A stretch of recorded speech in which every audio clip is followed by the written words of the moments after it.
Elise, welcome to the show. I really appreciate you doing this. Let's say I'm a fan of you and who you are as a person. When I met you, I've always admired you and like your strength and who you are and like your focus on school and how professional you are. And I'm really grateful to talk to you today. So thank you. Awesome. Thank you. I'm really excited to be here. I'm so glad we reconnected. Awesome. Yeah, me too. So am I. I'm glad you reached out. So, with that being said, take us through kind of your transition from making the decision on where you wanted to study, leaving high school, to how you kind of ended up now, and then we'll kind of go from there. Sure. So I am a Southern Ontario person, born and raised. And when I left high school, I was pretty determined to leave that area. And so that's what I did. I went and I studied in Montreal. It was a big city. It was so much fun to be there. I met a ton of really cool people. And it was exactly what I really wanted to do. I got out of my Southern Ontario bubble and I felt like it was far enough that I couldn't go home to do laundry on the weekend, Nice. but close enough that I could still go home for family events and whatnot. And so that was kind of the vibe that I was going for. It's big city, but like close enough to family. Yeah, that's fair. So you're a registered psychotherapist currently, Yes. right? Okay. And Mhm. now you specialize in, I believe it's anxiety, stress, and anger management, right? Yep, And that's then right. I'm sure there's more to it as well and other things, Mhm. but take us through kind of, if you don't mind, the process of when you decided that that would be something that you would pursue as a day-to-day career. Yeah, for sure. This is a little bit of a longer story. Nice. So, Perfect. yeah. I got all the So time in the world. when I was in high school, you know how in high school sometimes people go on trips, they might go on like service trips or they might have exchanges or anything like that. Mhm. I was the person who said, I don't want to go on an exchange because somebody else is going to run my schedule. I want to run my own schedule. I don't want to go on an exchange and do what somebody else is going to want me to do. Yeah, I want to meet people. Yeah, I want to travel, but I want to do it on my own time. And so that was always in my mind when I went to university. And so my first real trip on my own was the year after my first year of university. I went to Peru, and that was my first taste of travel. And this is relevant. Yeah. Travel is relevant. So I traveled to Peru. I went on my own. I went with a group that I met up with there, learned a lot of things, got myself in and out of lots of different situations. Oh, I bet. And it was a total blast. I loved everything about being in a new situation where I got to meet new people, hear their stories, and hear where they're coming from. Because there was a couple from Belgium, and there was like a couple Wow. from, just up the road from where I was living at the time. But there were from people from all over the place, and I was able to connect with all of them. And that was really important to me and really empowering and surprising to me. So when I finally finished university, I knew that that's what I really wanted to do. So all through university, I worked my butt off and I was able to go travel after university. And the same thing, whenever I went traveling, and I went on my own because that was really important to me to Mhm. solo travel. Took my little backpack and got myself through Europe and Southeast Asia, which I guess is the typical travel route at this point in time. But when I went, it wasn't super common for a lot of solo female travelers to go. No kidding. And I loved it. I loved every single moment of it. And I always say that that was kind of the moment where I knew I wanted to be in some sort of helping profession where I could hear people's stories. Because everywhere I went, I would meet people. I Yeah. always felt safe. There was like very rare circumstances where I felt unsafe as a solo female traveler. But Wow. so many times, yeah. And so many times I got to hear really cool stories and people from so many different life experiences. And I knew I wanted to do that, be in something that I could just listen to people's stories and be just fascinated with them and hear what was important to them and just kind of have really cool conversations with people Hmm. based on their life experiences and what was really important to them. And eventually that got me to where I am right now, but that was where it started. That was where it kind of blossomed to this is the idea, and then you kind of just picked your way Yeah. towards it. So, have you ever been to Lima? Yeah, actually, I flew into Lima, and I had a whole fiasco the first time that Nice. I went to Peru. What? Um, Well, I went to take a flight, and this was my first time traveling. Picture like 18-year-old Elise waiting in to get my ticket printed Yeah. for the flight because you didn't have these like cell phone check-ins. It wasn't, it was like, oh, it was a little bit of time ago. Um, and my passport got stolen. Come on. Yeah. So I was standing in No. the Buffalo airport. So I wasn't even in Canada, and my passport was stolen and all of the money that I had to do this trip in Peru. What? Yeah. Oh, So how does that happen? I know. So somehow, by the grace of whatever, I was able to get back over the border with my mom and get a new passport and get a new flight and figure out how I was going to get to Lima. So I ended up getting to Lima really, really early in the morning. Okay. And as an 18-year-old female solo traveler, Solo. you try not to get places at, anytime at like 1 a.m. or later, Yeah. because the streets are dark. You don't really know where you're going. There's a lot of like assumptions about like a solo female going around.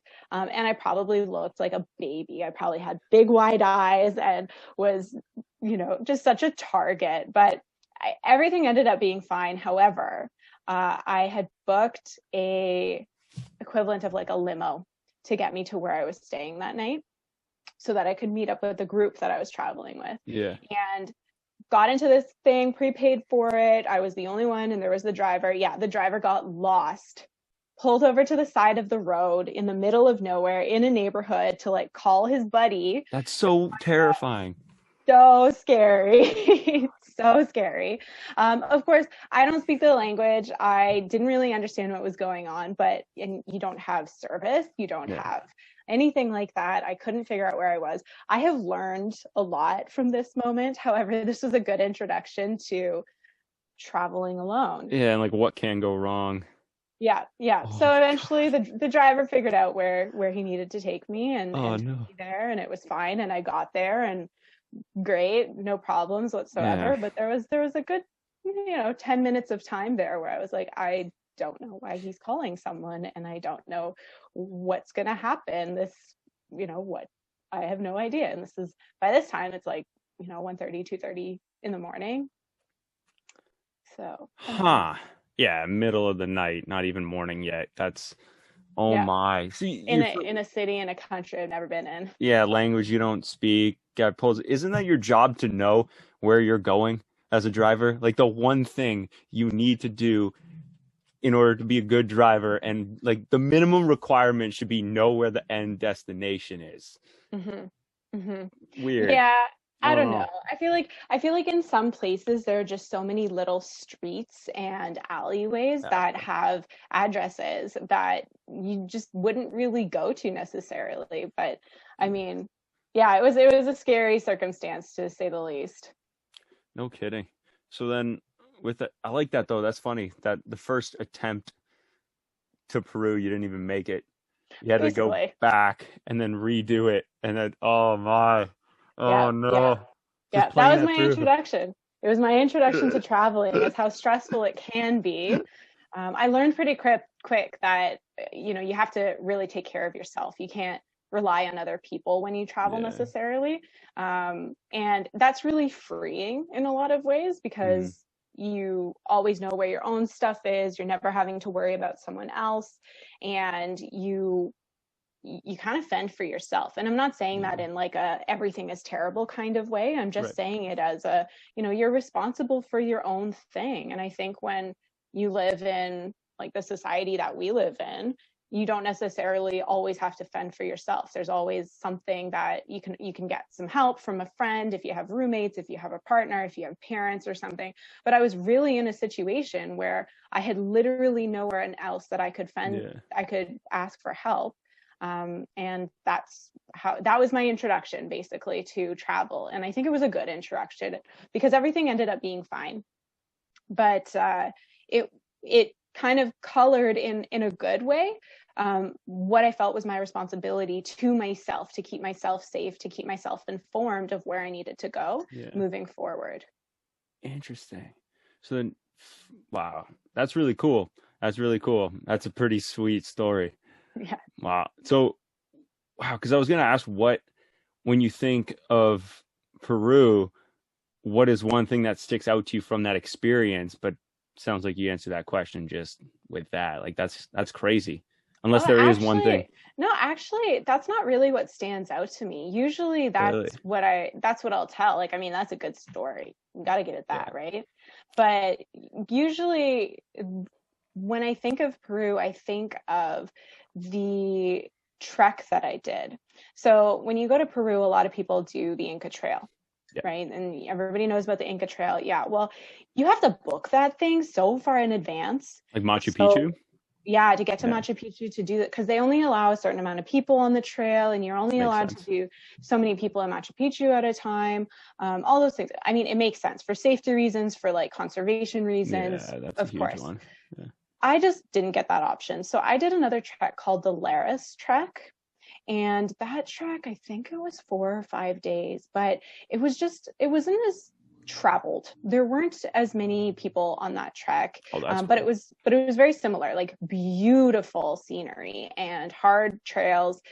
We did have porters and people cooking for us when we went to all these different places, so it was quite luxurious. Wow. And we'd have like our tent set up when we got to the end of the area, and there was altitude, and there was there was rain and cold and beautiful sunshine, but that was hard. It was really hard, but it was one of the more beautiful things I've ever done. And that was probably where I found my love for trekking in other countries. And trekking in, as in hiking, camping, Yeah. staying in like chalets or bunkie type situations while you were Hmm. going, because you see a totally different side of the countries that you're in. A lot of time people travel and they see cities, and the countryside and the wilderness is where you meet a lot of really cool people. You have really good conversations with people from other places.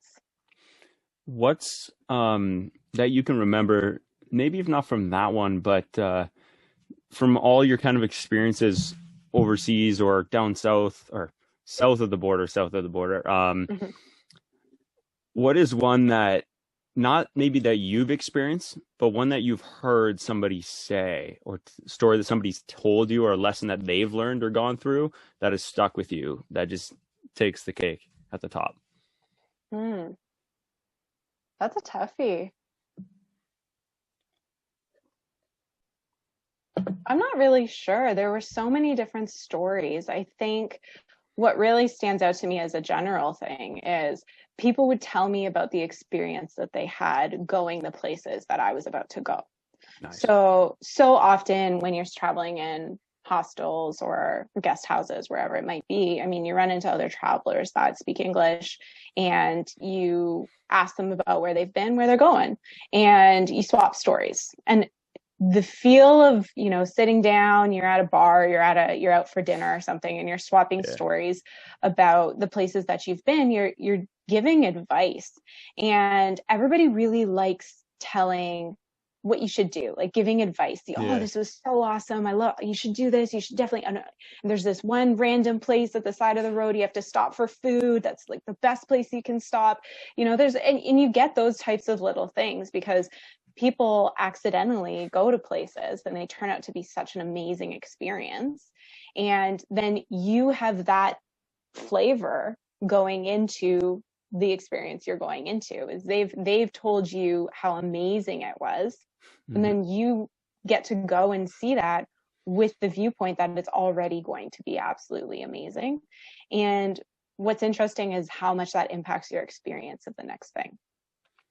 And so Nice. I would always love hearing where people were coming from, what they had Yeah. learned, and all that sort of stuff. That's cool. So shifting a bit, taking that, what was kind of your leaving Peru and then coming back? What was your transition like after your travels, that you switch gears, right? You're like, okay, I know that I want to be helping people. I want to, like, this is it. This is my lane.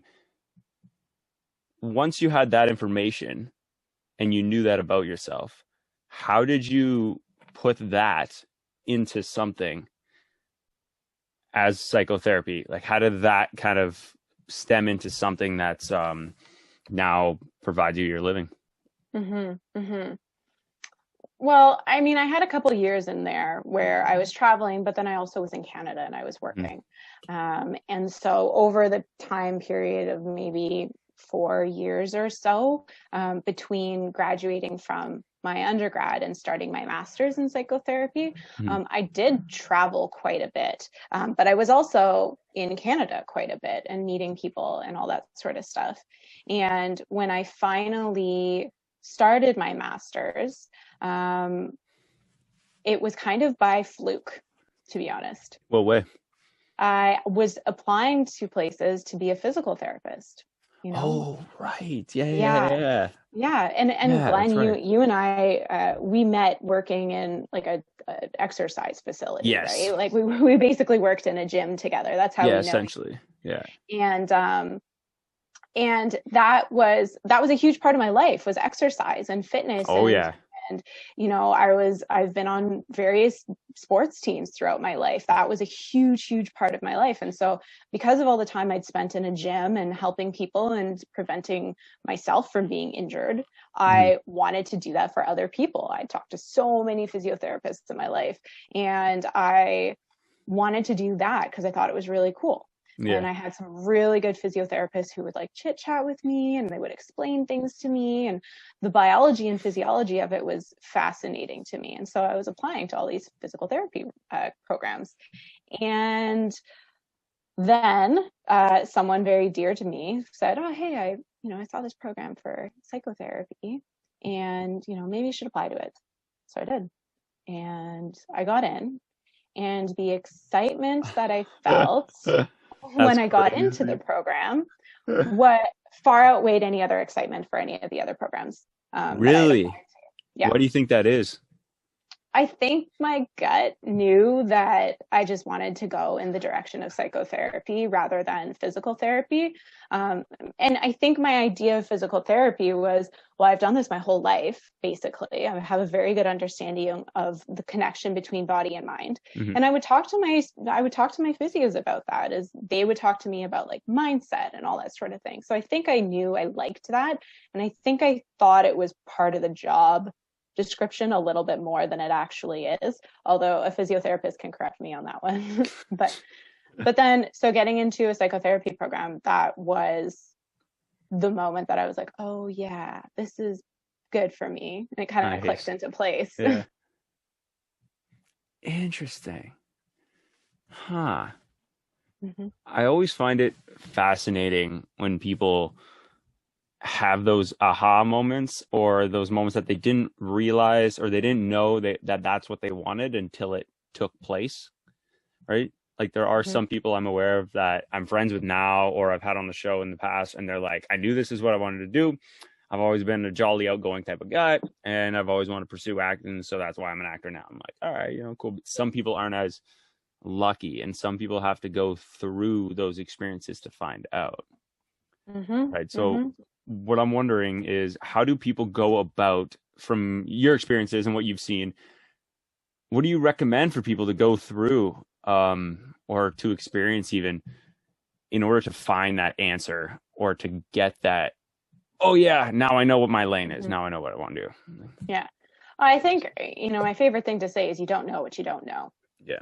So if you're in a situation where, your parents were in business, or like entrepreneurial and all that sort of stuff, I mean, business, that's what is like a viable career. So even if you're going to be an engineer, or if you're going to be a librarian, or you're going to go into business, in order to figure out what engineering is, or what it is to be be a librarian, or what it is to be a psychotherapist, you have to step out of your comfort zone. And your comfort zone is the business route, because that's what you Mm. know.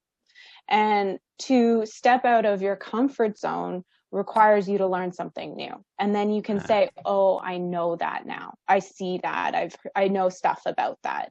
Mm-hmm. But you can't, it's really hard for someone to jump blindly into something that they know zero things about, because where's the passion going to come from? Passion comes from knowing a little bit about it and being excited about a little bit. Mm-hmm. And so that's where it was like for me, is that I knew a little bit about it and I was interested in it. And Mm-hmm. so I knew a little bit. And so when I was able to jump into it, I wasn't jumping into the darkness. I was jumping into something that I thought was already pretty cool, but Right. didn't really have the like theoretical knowledge or anything behind that. Mm-hmm. So what I would say to people is do some research, talk to people, ask people what they really like about their job, what they really like about what they do, because Interesting. you might hear something that really resonates with you and you may Yeah. not know why in that moment, but at least now you know something that you didn't know before. Right. That's cool. That makes a lot of sense. Like trying different things. I think the going out of your element part is huge.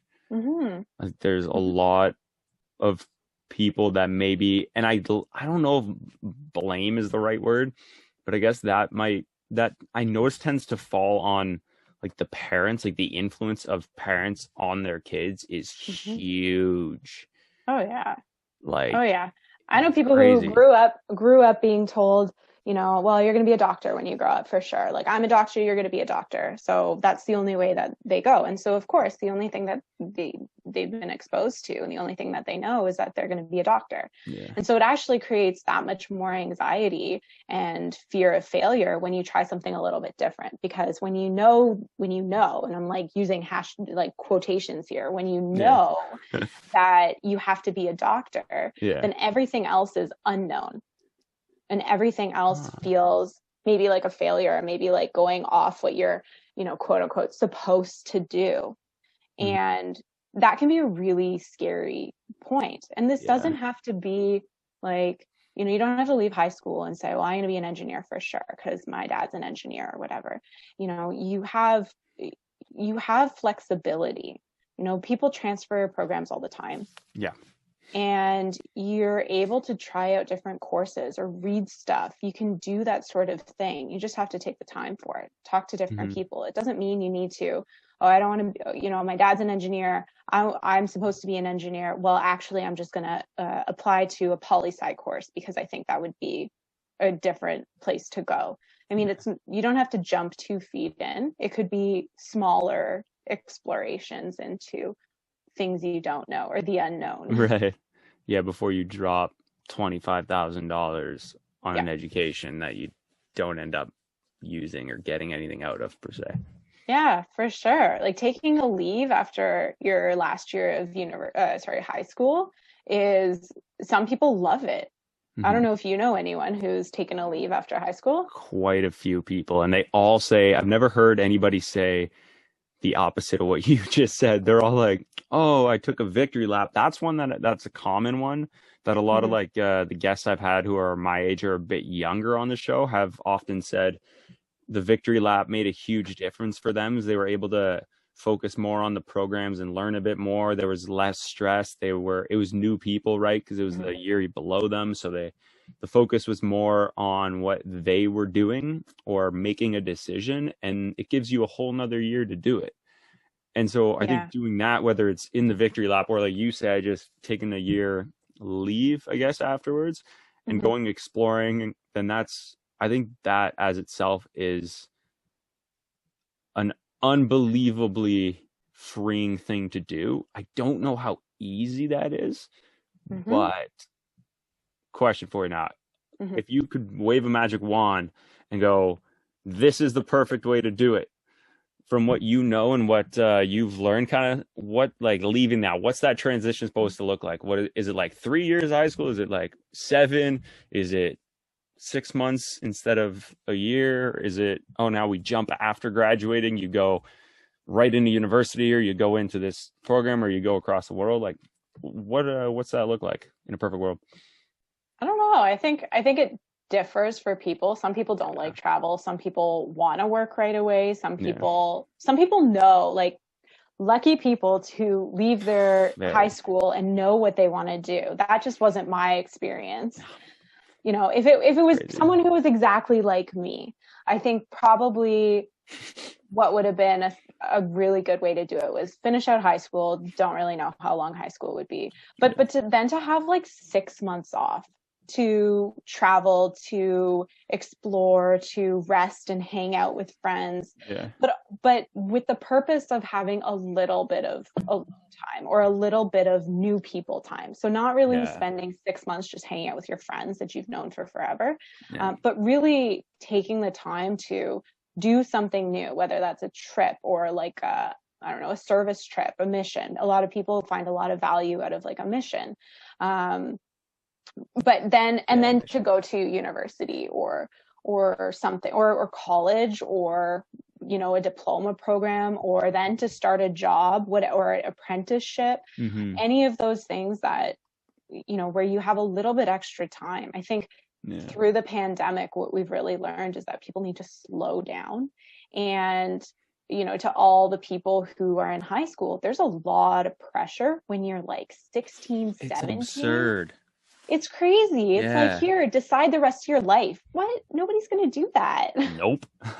I mean, I'm case in point. Yeah. Unreal. Yeah, no. That's we touched about it recently when we chatted before doing the show, because, you know, I like to do that kind of meet and greet icebreaker, go through the process of it so we can have the greatest time ever. So we talked about when we worked together at the athletic facility you mentioned earlier, and there was that heart attack victim that I had to deal with, and I've yet to talk to any of the people involved about this specifically since then, but I notice now it took place on 2017, February 2nd, on a Thursday. Yeah. In the evening. Yeah, exactly. And yeah, like 7:37, whatever. Anyways, what I'm wondering, every single year on that day, in the more like the later afternoon, evening, I get really bad like anxiety, and I attest it to that situation. Like even a month or two ago, that was the similar thing. I was like, why is there this like buildup of like, why am I drained? It's Thursday. Like it's a short day. It's not too bad. You mentioned trauma anniversary when we were talking about this off the air before. Can you kind of explain and elaborate, like, because now everybody's experienced it with COVID and why that's a big deal that affects us? Yeah, for sure. So essentially a trauma anniversary is exactly what it sounds like. It's an anniversary of a traumatic event. And this happens in so many different ways. It also can be kind of, you know, grief can have anniversaries. So if a loved one of yours dies, it's far more common for you to get memories triggered of your loved one on anniversary days, or even days that are important. So if we're talking about a loved one, you know, maybe their birthday, you might feel another wave of grief, or maybe, you know, over the holidays, you might feel another wave of grief, because all of those memories of that person come up in that time. The same sort of thing happens when we're talking about trauma, because trauma, I mean, you hold trauma in a certain way until you process it. It can impact your body, it can impact your mindset. And some people are able to move on, some people are able to suppress it. Trauma looks so different for every single person. I mean, you can have a single traumatic event and you can have 5 people, and all 5 people might experience it completely differently. But when you come up to your 1 year or your 2 years or your 3 years, it's a reminder of the events that happened. And it's totally normal to have those reminders be kind of a hit to the gut, or kind of make you feel a little bit crappy for a few days, because it's a reminder of hard things. And trauma is a complicated beast. And when you are reminded of those things, and if you've not really dealt with it, or if you know, are a normal person and remember things that are traumatic, then it can be really tough to do that. And, you know, we were talking about trauma anniversaries in the context of COVID before. Yeah. And I mean, I don't remember, today's March 27th or whatever. Yes. And so March 14th or 15th was the official time that we shut down for the pandemic in 2020. And so more recently, it was a year of COVID. And that was like a trauma anniversary for Yeah. everyone to sit Everybody. down and be like, okay, it's been a year, a whole year. Yeah. How are we doing? Yeah. Yeah. It brings up a lot of feels, Yeah, it and does. people don't realize the impact of trauma. People often will not, and this is the thing about trauma. I mentioned that the same event can impact people so differently. Well, different events can also impact someone similarly. So trauma is not an objective thing. So if, somebody gets in a car accident versus somebody has like a near death experience versus somebody gets hurt by a friend through like, I don't know, a three-way call or something, and they're hurt by a friend. Somebody could be traumatized by every one of those things. And each of those things could be experienced by other people in very different ways to differing extents of trauma. And so when we're talking about COVID, we're talking about everyone, billions of people having very different traumatic responses to what's been going on. And so some people may be like, yeah, this is no issue, whatever, I'm cool. And some people might be taking this really, really hard. It's one of those things that I found, excuse me, usually in the past, before 2020 kind of begun, and somebody who I'd reconnect with, somebody like, hey man, how you doing? It was such an easy answer. I can be like, oh, good, or if I want to carry the conversation on, just answer a bit better than that, stuff like that, right? But now people are like, oh, how you doing? And I'm like, well, I can't drink my coffee because I'm full of depression. So, like little things like that are just, luckily, I'm grateful enough that only 2 weeks of the whole 2020, or ever since COVID kind of began, that's all I had of no work. So I've always had somewhere to go every day, something to do every day. So I'm extremely grateful for that. But how's it been? Like, is that something that like you've been able to keep going? Like, how's that adjustment been like for you? Yeah, no, it's been good. I mean, I have a couple loves in my life, and I always like to help people. I just have different skills to go about doing that. So one of those skills is being a psychotherapist, and the training that I've been through, which I love to do every day. That absolutely gets me up and going. Nice. The other thing that I really like to do is just organizing people, administrative organizing. So I have held both of these things in my life throughout the pandemic. Nice. But it hasn't always been possible because so many companies have shut down. And so when I've been doing some of the administrative roles, I haven't always been able to continue them due to COVID. And so I get what it's like to lose your day-to-day purpose for getting up and not be able to do that for a little while.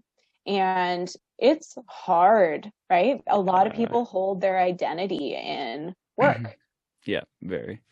And when that gets taken away, it's so hard to find other ways, especially when you can't do anything. People, it might be helpful for people if they lose their job or if they can't work at their job for whatever reason, that they could have other things to do. Like they could go exploring, they could go traveling, they could find a different purpose. It's just not possible right now. Not at all. Damn. Yeah, it's one of those things that's very, very, it's a sensitive thing, but it's a reality. And it's really unfortunate. I know so many people close to me that they're studying at home. They can't go to the gym because everything's closed. They can't even like leave their house to go visit certain friends or certain family because they might have some might have allergies to different things. And if their immune system in any way gets compromised, like, oh, if you didn't sleep enough the night before, and I have an allergy, like a really bad allergy, and then like we hang out and then all of a sudden I can't breathe as well. Like it's just a whole mess that could easily happen. Right. And that's something that I think is, again, I'm grateful for my situation, but I know there's so many people that aren't in it and have it worse. And it's tough. It's a tough reality to be faced with. So Absolutely. And I think it's important, though, to note that even if you do have a job and you have had a job consistently, that the pandemic has not been easy on people who have the jobs too. no. Oh I no. mean, we were talking just before this. I was like, oh, I went for a walk just before we got to chat because I Yeah. needed it as my transition time. And transition time essentially is giving your brain and your body a little bit of time between tasks so that you can refocus. You can refocus, you can reset, you can get back into, feeling at your 100% because you can't just work all day. So No. people have lost their commuting time. So commuting time, sucks so much. Everybody hates commuting, right? You Yeah. don't want to drive, you don't want to take a bus or whatever. But commuting time actually has quite a lot of importance for how to separate your work and your personal life. Interesting. Yeah. And so, I mean, I'm not going to stand here and say like your work and personal life needs to be completely separated. There are Right. times for that and times not for that. But if you do need to be able to leave work at work and you need to be able to leave home at home, or you find that they bleed into each other and distract you, then having a transition to commute to work was probably super powerful. And you get that taken away because of the pandemic. And a lot of people weren't finding ways to transition in the same way. And so I've taken up the practice of walking between whatever I've been doing to start things off. Interesting. Mm-hmm. Wow. Because that's funny you mention that because I have a friend who was on the show, my buddy Pat, and he's a massage therapist, and his whole thing is and like a competitive power lifter, but he swears by walking every day. Like he's a big dude, and I'm like, why you want to walk every day? And he's like, walk every day clears up your mind. But I never would have thought of it as like a transitional thing. Like you would even recommend as far as using it as that, right? Like just go for a 10-minute walk after this before I go to the next thing. Absolutely. Absolutely. If you're stuck at home and working, if you're staying in your home, doesn't matter how bright or awesome your in-home gym is or how awesome your TVs are. If you're not breaking up your routine by ideally not looking at a screen, if that's what you do, then you're staying in the same environment and your environment is not changing. Just by getting up and walking around your block for 10 minutes, you're changing your environment, you're changing the way your body is holding itself. So you're getting your heart rate up, your mind is seeing different things. Your eyes are adjusting to different things because it's also not good for your eyes to be looking at a screen or looking at something close for hours at a time. But it shifts your mind. And that's the important part, is that you focus on something else, you can see other things, and you get yourself out of the mental headspace of being in your work mindset for at least a little bit of time. No way. Yeah.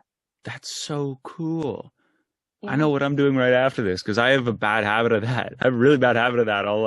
But I work out I have the commute to work, but I find after I'm like, go, go, go. I'm still going. Then even like today, it's like, wake up. Okay. I'm on my computer recording, like researching you, like doing this, like same thing, and then recording. And then I'm probably going to go back after, pull something up on YouTube or go to edit. It's all different, but it's all on the screen. It's all on the screen and it's all kind of for the same sort of purpose, right? Yeah. Like maybe you got up and got out of bed and went straight to your screen and started working. But, if you had taken 10 minutes to kind of wake yourself up. So, here's another way to think about transition routines is when you get up in the morning and you had a job to go to physically, you're getting up, you're having your breakfast, coffee, maybe you do a workout, maybe you shower and get your clothes on and everything. That right there is actually a transition routine because you're transitioning from sleep to work. Because you're getting yourself ready mentally and physically for the next stage of your day, which is this work day. Fascinating. And what doesn't happen is people don't go backwards to get to sleep. So that's why so many people have sleep issues. So think about it. When you get home from work, you're watching Netflix, you're on your phone, you're scrolling through Instagram, and then you're like, okay, like it's time for bed. You brush your teeth, you put your pajamas on or whatever, you get into bed, and then you're scrolling through your phone. You're like, okay, sleep time, and you turn your phone off. Where are the cameras you have hidden in my house? Yeah. And then That's you're like terrifying. laying there wide awake. You're like, oh, what is going on? I'm like wide awake. I should be tired now. That's crazy. But when have you given yourself an opportunity in that after work time to actually get ready for bed? What, you gave yourself 5 minutes to brush your teeth, wash your face, and put clothes on for bed? That's not enough time for your brain to start winding down. So then, like, adding reading to that, phone's like off, it's away from you, out of your bed, not in hand's reach, and then it's out of the way, charging, doing whatever. But then like reading, because I've found that it's similar to me. That's something I've got out. I've tried to get out of since the year started was, okay, like I give myself a half hour of no screen when I wake up, and then when I go to bed. And I think the wake up is huge. For you? It's huge. I just feel more, even with my day being as busy and go as it is, and quoting jobs and hammering building walls, it's still, I'm very in the moment of what's going on. And I find I'm really bad. Like when I get anxiety, it's really bad. It's not like, oh yeah, it's like, why am I anxious today? Like I just feel, when you wake up and you're tired, but then you kind of get energized as the day goes on. I won't get that on those days. And that's that's something very weird that I haven't quite been able to figure out why. It's been it's been reoccurring way less ever since I've been doing that. It's still something weird that comes around. I'm like, why is that happening? But it's definitely made a difference. And I think walking is something that I'm going to implement more, because that's the outside fresh. I'm like, oh, I should go for a walk. It's a beautiful day. And then I just don't do it. It's a shame. Yeah, walking is super important. Like even if you go for a walk before you go to bed, right? Sometimes it's really hard to actually stay away from your phone for 30 minutes before you go to bed. Brutal. You can go for a walk. Hey, I'm totally in that boat as well. I know how hard it can be. You can scroll through, check your emails, whatever it might be. But if you go for a walk for 10 minutes, don't take your phone. Then you have so many things to look at. And it's also like part of that transition. It's getting your mind ready to go to bed, to go to sleep, because it's not really fair. Like, let's be real. It's not really fair to your brain, to yourself, to be like working right up until you go to bed at 11 or whatever, and then immediately expect yourself to go to sleep. I mean, your mind doesn't turn off like that as much as we want it to. And it's just not realistic. So, if I can impart any knowledge to you, it's have some sort of like going to sleep routine. It's not like, it doesn't have to be like this bedtime routine where it's like really long and extravagant, but just with the purpose of slowing your mind down so that you're not running at like 1,000 miles an hour, and then sleep will come that much more easily. Interesting. That's really cool. I really appreciate that piece of information. Wow. No problem. Nice. That's what you do, eh? That's your thing. That's your bread and butter. Nice. Yeah. Awesome. So what's of all like I'm sure you've had success stories and like all the patients you've had, and obviously I can't expect you to give like examples and stuff like that, or even like specific stories just without names. But what I'm curious about is, what's your like counseling process from when they find you and they call for a consult, I'm assuming, and then they meet with you, they set up their time, and then they don't, I guess, need your help or need your services anymore. What's that kind of look like? Like what's a success blueprint for like a success story of that, if that makes sense? I'm really glad that you asked this question, actually. Awesome. because the therapy process for so many people is this like mysterious being.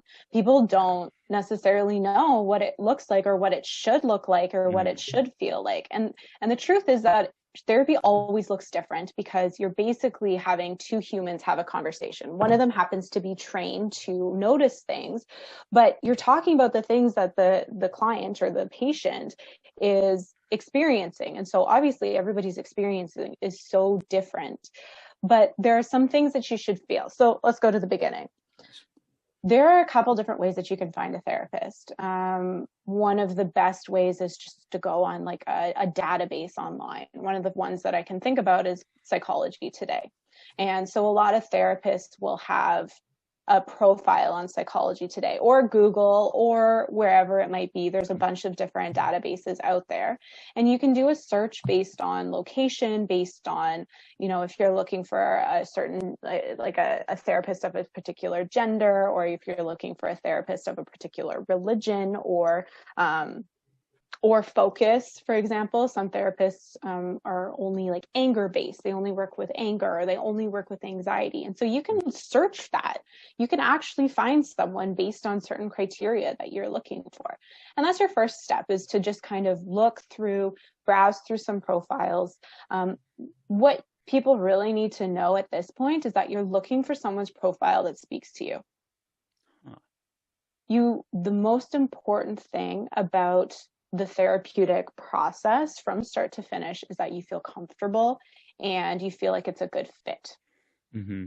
That's the most important thing. And that's the most important thing based in research for effective therapy, is that if you don't have a good fit and the relationship that you build with your therapist isn't good, then you're not going to get as far as if you had the exact same process and type of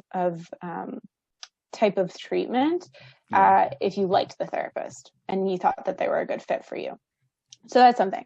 So some therapists offer consultations, and through these different databases or through Google or something, you can usually reach out by email or phone to a therapist, and you can absolutely ask for a consultation. And so some therapists will do consultations for 10 minutes, 15 minutes, 30 minutes. Some of them are paid, some of them are unpaid.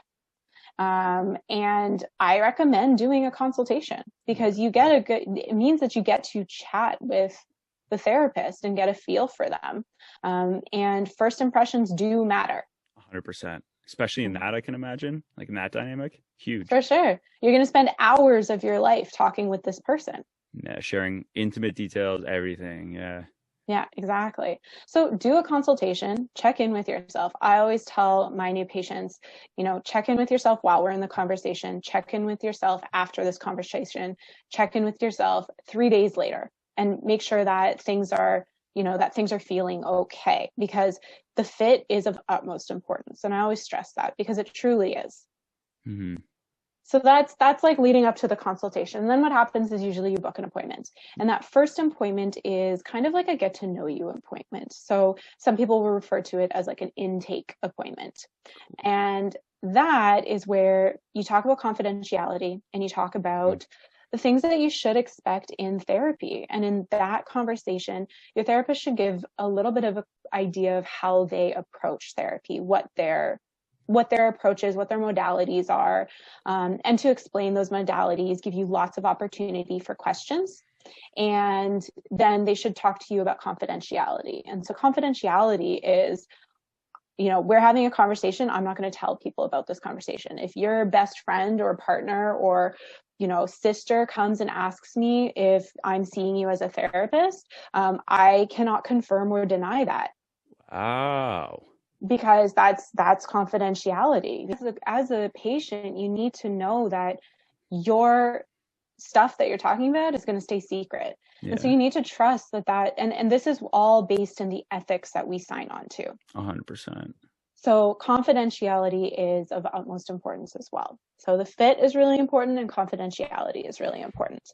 And I mean, there are some limits of confidentiality, usually around safety issues. So if I'm concerned about the imminent safety of someone, if they're going to hurt themselves or hurt someone else, then, I have to take action in some of those cases. And that's, just part of what you should be shared, told, and explained to in your first session with a therapist. All of that sort of stuff, so that you're super informed. That's what the aim is that you go into therapy knowing what to expect a little bit. Wow. And that's only up to that first session. Oh, geez. Yeah, I can see that being like it sounds like, I feel the reason why that's such a bulk answer to that first part of that is because it's such an important piece of the puzzle. Like if that first stage goes wrong, or sorry, not ideal, or doesn't line up, or there's no connection formed, it's like, now they're SOL, and then they don't really. That's like, oh, they have to go through the process of researching again and connecting with somebody else. It can be draining. Sounds like too. Yeah. Absolutely. Everything leading up to booking and having that first session is the hardest step of finding a therapist. Yeah, no kidding. And I like to joke about it sometimes, that it's kind of like dating, where you really do have to find a good fit for it to be a good experience for you. And you might hate the first couple therapists you talk to, and that's okay. You're allowed to not like them. You're allowed to feel uncomfortable with them. But that's got to be your indicator to try somewhere else. You know, I don't think it's helpful to anyone to stay in a situation where you feel really uncomfortable talking to a therapist. You're about to share so much personal information. If you don't want to share that, you know, check in with yourself about that. Like, why don't you? Is it because you don't feel uncomfortable, or is it because you've never shared it with someone else and you don't want to? And there's so many different reasons for that. But that's the first step, and that's the hardest step, is to actually like get on a call and book an appointment with a therapist. But definitely try a couple different therapists if you don't find the right one initially. Wow. Okay. And then the rest kind of just seems to be like, you have the consults. How does it kind of go from there to almost completed service, like handshake? It's nice to see you. Yeah. Adios, amigo. Yeah, exactly. Yeah. I'll never see you around because we can't. Like, can you go? Like, how does that work? Yeah. So generally what I will say to my clients is like, I live and I work in Toronto. And so I will often say to them, that's what I do. I live and I work in Toronto. It is possible that we're going to see each other around. However, I always leave any interaction up to the patient.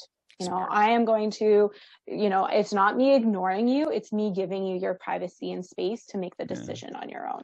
And then I usually talk about just being aware that like I may be with people that I know, and maybe with other people that you don't want them to know our relationship as like a therapist client relationship. Yeah. Otherwise there would be no confidentiality. Exactly. Imagine if I like came up to you and I was like, yo, Glenn, how's it going? And then like explain to everyone around like how we knew each other. That'd be terrible. Yeah. I mean, right now that'd be okay. But if you were my therapist, I'd be a little like, yo, Elise, what are you doing?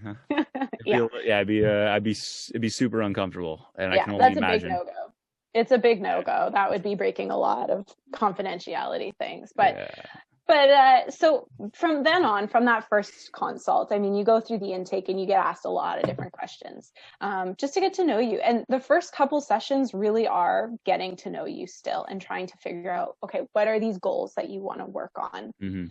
And goals can be literally anything. So this is where it gets really vague. And, you know, it really depends on the type of therapist you have, the type of issue that you want to discuss. But if you're talking about anxiety, for example, then, you know, you may have a game plan of learning how to cope and manage the anxiety, or learning how to address the thoughts that trigger anxiety. And those have very, you know, step-by-step or practical stages that you can go through to manage those. And depending on the therapist's approach, you may do that in a bunch of different ways. And, you know, your goal usually has some sort of idea of what the ending will look like. So, okay, when I can go to this place and manage the anxiety a little bit better, then I will know that I'm ready to move on and reduce sessions or whatever that might be. And that's often what happens, is that you go through therapy, you know, depending on how often. It could be every week, every 2 weeks, or whatever, depending again on the therapist and the client's discussion. And then usually what happens is there's some sort of tapering off. And so you may only see your therapist once a month or once every 2 months. And then you may just decide that you don't want to go back. And that's don't see him at all. Yeah. And then that's when you kind of know, is when you start to feel confident that you're able to manage whatever you came in with, then that's kind of when you know that it's time to say goodbye. And having that final session with the therapist is incredibly therapeutic as well. Really? Because you can look back and see everything that you did, and you've got this like objective person to say, well, when you came in, this is what you told me, and now this is what you're telling me. Like, look how different that is. Yeah, you get to see it through the whole process, start to finish. Wow, that sounds really rewarding. Yeah, it is. Extremely. Yeah. Yeah, no kidding. It's part of what I really love. And it's not always like that. Right. And like, I'm purposely not giving you any sort of timelines here, because it could literally depends be on so many things. Couple sessions, or it could be so many sessions. You know, some therapists have clients for years. And they're working on different things. Like, anxiety could be triggered by so many different things. Maybe there's historical stuff. Maybe there's trauma that's going on. Maybe there's stressors that are going on. And it might take a little bit of extra time to go through some of those things. And it also could just be someone's self-care is to go and see a therapist and talk about what's been going on in their week. So, I mean, therapy can be for so many different purposes for so many different people. But that's kind of the general gist of what therapy could look like. Interesting. I can see it being very different depending on who it is, how they are, different styles, what their issues are, how old, age. Like, there's way too many factors for it to be it'd be naive for me or anyone, in my opinion, right, to think that there's like one set blueprint for every single person. Yeah. Like, just, it falls under anger management umbrella. That is a huge umbrella, by the way.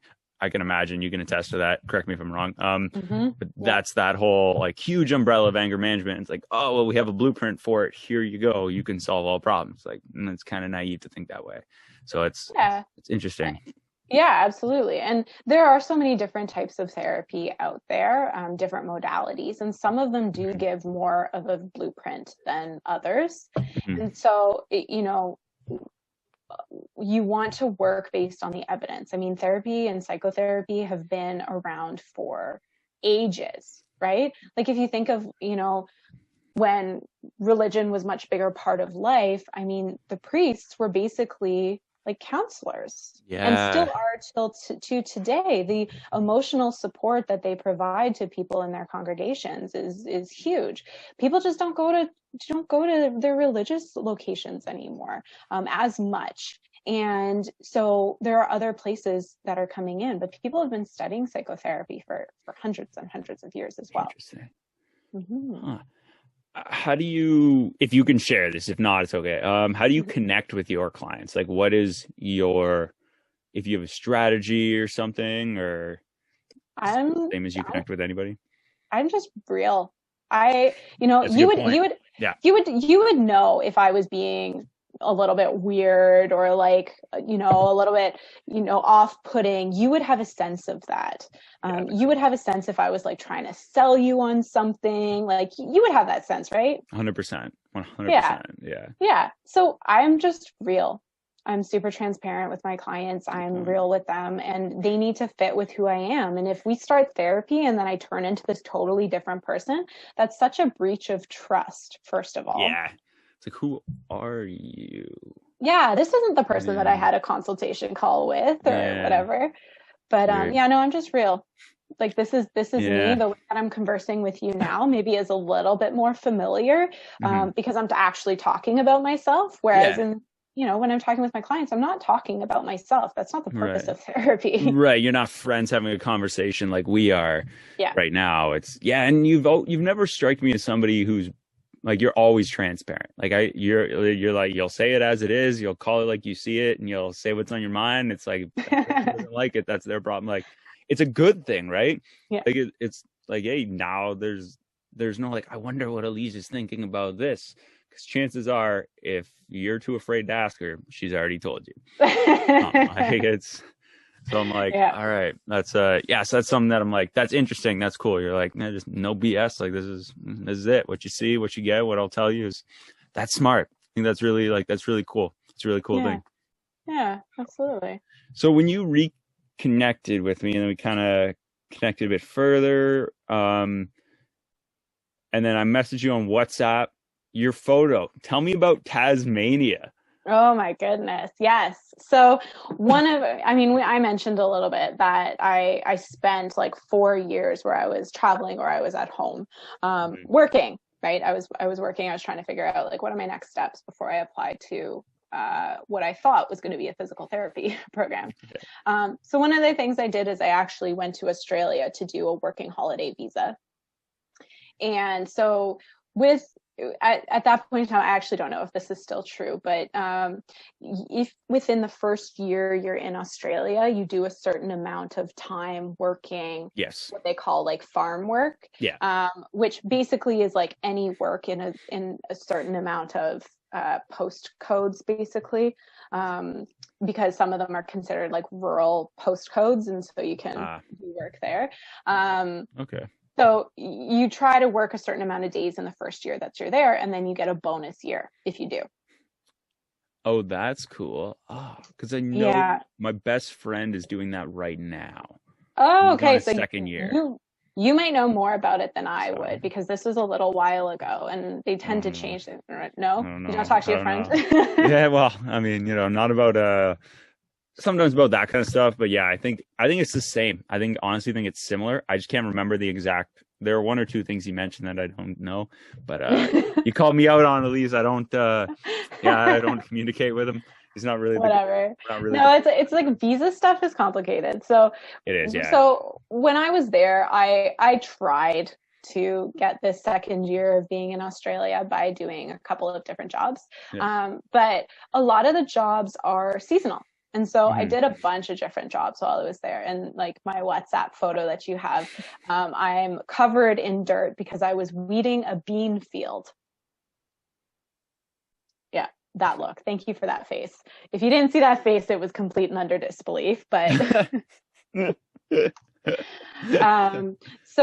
I learned so much while I was there, by the way, about like crops and cycles and all that sort of stuff. So I was weeding a bean field because they were growing beans, but they had rotated crops through for potatoes a year before, and I don't remember what the other crop was the year before that.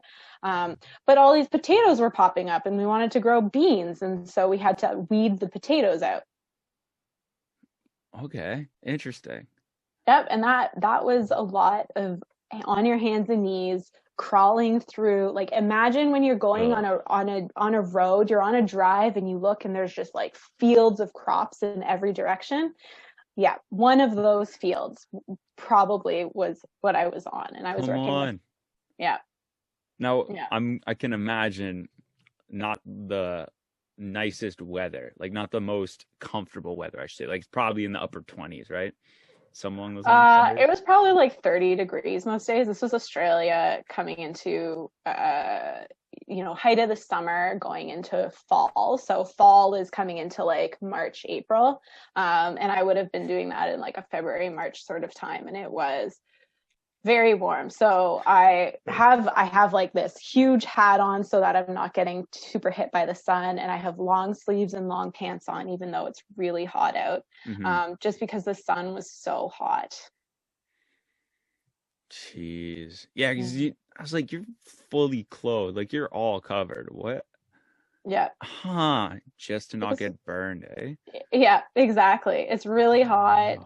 You're in the sun from like 7 a.m. until 5 p.m. or whatever, and it's a long day. And there's other jobs that you can do there as well. There's apple picking and blueberry picking and grape picking and potato picking. I think there was raspberries, and you could pick a lot of different types of fruits, and you could do a lot of different things. And I mean, I wouldn't trade those experiences for the world. Again, that was when I was able to work with locals, like local Australian people, doing some of the jobs that I was like jumping in on, and it was great. It was a really good way to get to know each other and hear their stories, because again, it all came back to, I just was so interested in hearing other people's stories, and learning about other people. It didn't matter where they were from or what they did. I just wanted to hear them.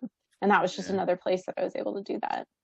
Do you find you get like almost an inside scoop, or you feel like you're a part of the experience that they went on when people are sharing that stuff with you? Yeah, I think that's part of being a really empathetic person is, I really can try my best to walk in their shoes a little Yeah. bit to try and understand what they might have gone through. It's literally impossible to understand completely what someone else might have gone through. And I think Yeah. that's really important to acknowledge. I may hear people's stories all the time, but I've not been through their life. And so I can sit here and like validate that, but I can't say, yeah, I know exactly what you went through for sure. But it's really good, I think, to be able to understand or try to understand what other people are feeling and thinking and what their experience, what their opinions might be. Yeah, I think so too. There's least favorite and favorite country you've ever been to. Oh my goodness. Okay, I have Nice. okay. I should have known that this question was coming too. This was just Yeah. like not great foresight on my part. Okay, 2 countries that I really, really loved being in. I really loved New Zealand. Nice. New Zealand was a country that I did a lot of hiking. I did a lot of cycling. And I did a lot of what they call like tramping. So like backpack hiking to huts and whatnot. Cool. New Zealand has tramping. Hands down one of the best hiking networks in the world. Actually, I don't know that, but I think it was one of the best hiking networks. They've got so many trails, and they have what I don't even know what the acronym stands for, but they have the DOC or DOC. So you can go to like a DOC site, and it's this it's like a national conservation authority maybe that just sets up like a lot of the huts or sets up campgrounds or sets up, they do the maintenance on some of the trails and everything. Department of Conservation, maybe? I don't know. Sorry. You're probably totally right on that. Yeah. Have you been there? No, I wish I had. Oh my. I'd remember every minute of it. Yeah, so the dock sites were awesome. You could basically just camp everywhere, and you don't have to drive very far. So it's not like Canada or the U.S. where you drive 10 hours just to get to the next thing. It's absurd here. It's ridiculous, but you go like 2 or 3 hours, and you can make pit stops along the way and do like massive hikes, and everything is really well marked. And so New Zealand was really cool for all the things that are outdoorsy, and then to learn about the Maori, which are the people there. The indigenous folks there, they're really cool. And there's just this sense of respect in New Zealand that, like, if I'm honest, isn't always present in Canada as well. Wow. And I know that there are issues in every country, but New Zealand, I really felt, you kind of just get grounded. I don't know why. That was how I felt. You just get grounded in New Zealand. So New Zealand would be one of the places that I really liked. Nice. The other place that I would really like, that I did really like, was Laos. So in Southeast Asia, it borders Thailand and Cambodia and Vietnam, actually. And it's not the road most traveled, or wasn't when I was there. But there were some really cool places there. There was one place that had caves everywhere. And you could go and like explore these caves, and you could like rent a motorbike and explore caves and like, pay to get across bridges. And then you could go back and you could like, they'd have Friends on the TV, and you could like sit and watch eat your dinner or whatever. That's and then crazy. You'd be watching like Friends on it. And so it was such like a wild world. But I remember that I took a bus from 2 of the cities there, and it was a local bus, and I was the only English speaking white person on the bus.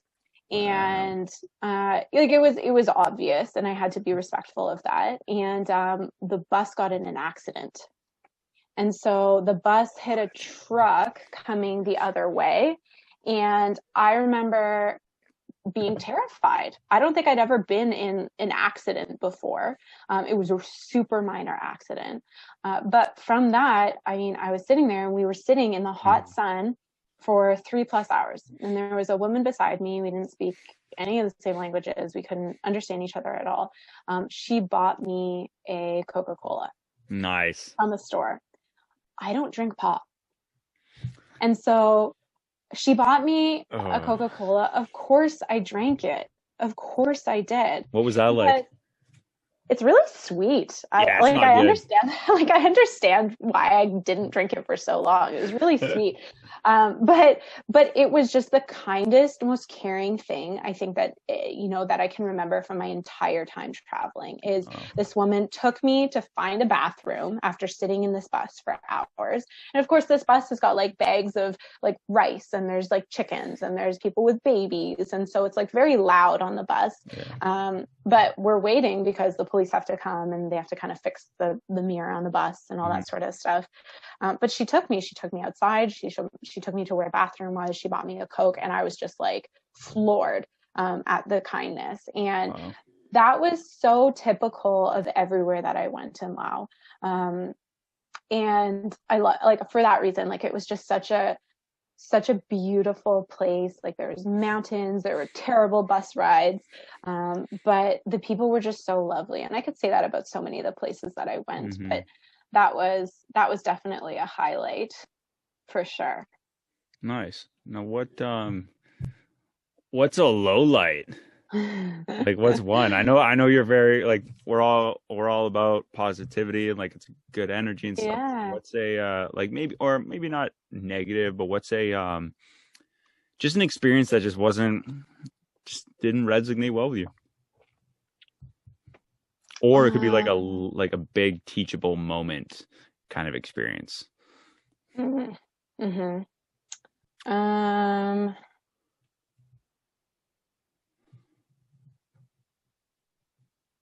Yeah, I don't know. The one thing that comes to my mind is when I think I was in the Philippines, and I was in a bigger city, and I stayed in a hostel that had about 100 beds in the room. And it was like bright lights all night. The beds were super cheap, which is why I stayed there, obviously. But there were bunk beds, and there were so many beds, and you'd have curtains to close things, and then you'd hear some like 4 people. There was like an orchestra of snoring, and I don't think I slept a wink that night. Got out of that city pretty quickly. I'm also not really a city person. There's not a lot of cities that I'm like, yes, I absolutely want to go there. Kuala Lumpur being the exception.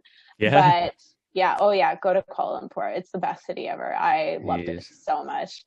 But yeah, I just remember that being like the worst sleep ever. I mean, I can remember a lot of the hostels I stayed at if I like saw a picture of them or remembered them, but this one like comes to mind when I'm like, that was not a fun experience. No kidding. Wow, because I've definitely stayed in hostels that I'm like, oh, this is amazing. There's no one around, but the snoring. I love that term you used too, like the symphony, like the orchestra of snoring. I think it was. Yeah, I love it. That's hilarious. There's, it wasn't that hilarious when I was trying to sleep that night, but it's after the fact thing. We can laugh about it now. It's funny to look back on, but yeah, it probably sucked a lot.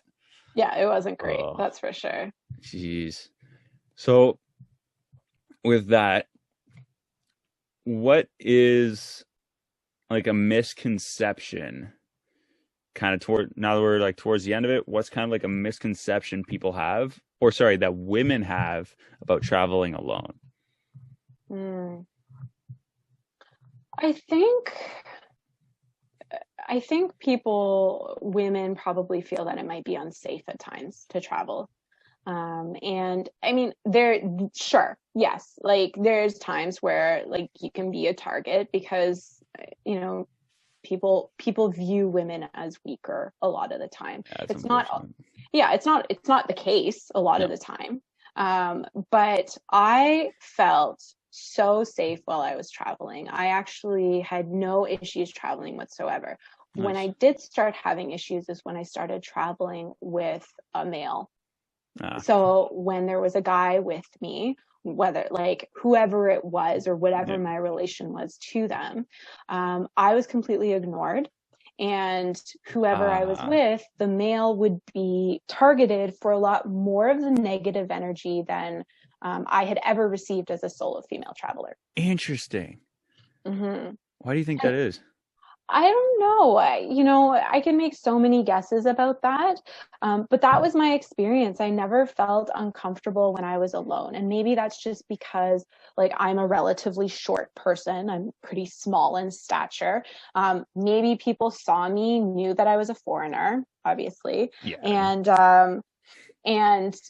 wanted to be nice to me or something like that. Like I can't count how many like grandmother type figures made sure that I had eaten or like asked me to come over to speak with them or anything like that. Like I always felt quite safe. I didn't feel as I actually felt more unsafe as a solo female traveler in Europe of all places.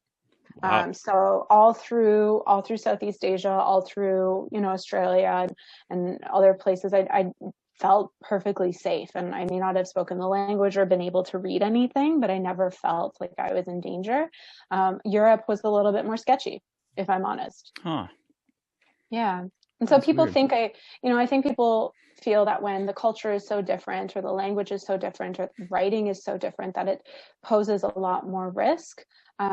But that wasn't my experience. And traveling alone ended up being some of the most soul-filling, self-reflective, purposeful and meaningful experiences of my life.